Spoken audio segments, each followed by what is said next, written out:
Assalamualaikum warahmatullahi wabarakatuh. Apa kabar Ananda semua? Semoga Ananda dalam keadaan sehat dan tetap semangat walaupun kita tidak bisa bertatap muka secara langsung. Ibu berharap semoga Ananda selalu menjaga kesehatan, menjaga kebersihan, dan jangan lupa menggunakan masker ketika berada di luar rumah. Sebelum kita memulai pembelajaran hari ini, alangkah baiknya kita berdoa terlebih dahulu menurut kepercayaan masing-masing. Berdoa mulai. Selesai? Mudah-mudahan dengan kita berdoa sebelum belajar, ilmu yang Anda dapat bisa lebih bermanfaat.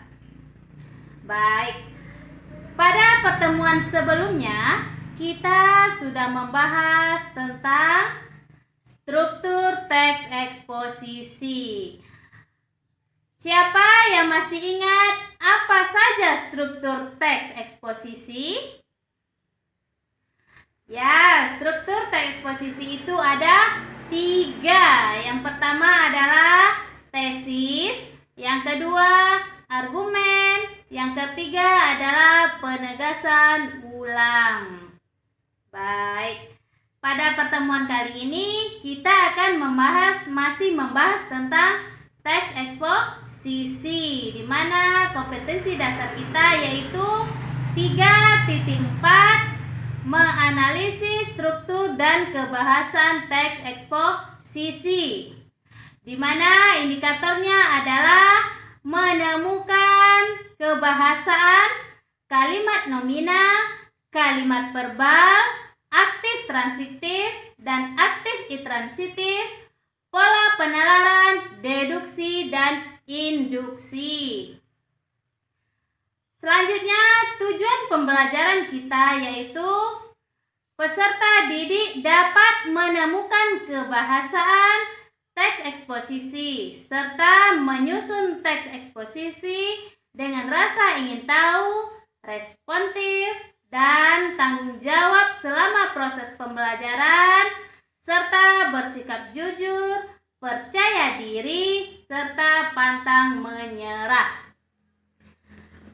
Sebelum kita memasuki materi kebahasan teks eksposisi, silakan Ananda cermati video berikut ini.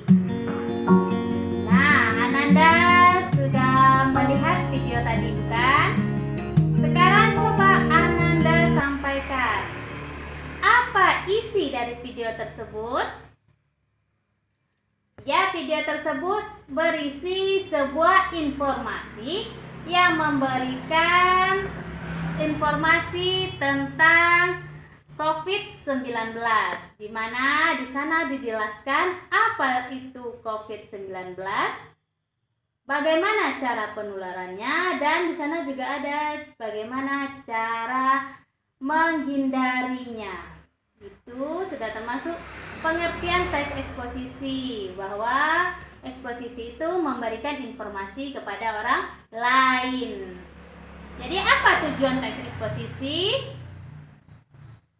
Tujuannya sudah jelas, untuk memberikan informasi tentang sesuatu supaya dapat menambah ilmu pengetahuan kepada pembaca, dan juga memberikan pengetahuan secara rinci dari suatu hal atau kejadian. Nah, baik, sekarang kita akan melihat ciri-ciri teks eksposisi. Yang pertama yaitu gaya informasi yang mengajak. Yang kedua, penyampaian teksnya secara lugas dan menggunakan bahasa yang baku.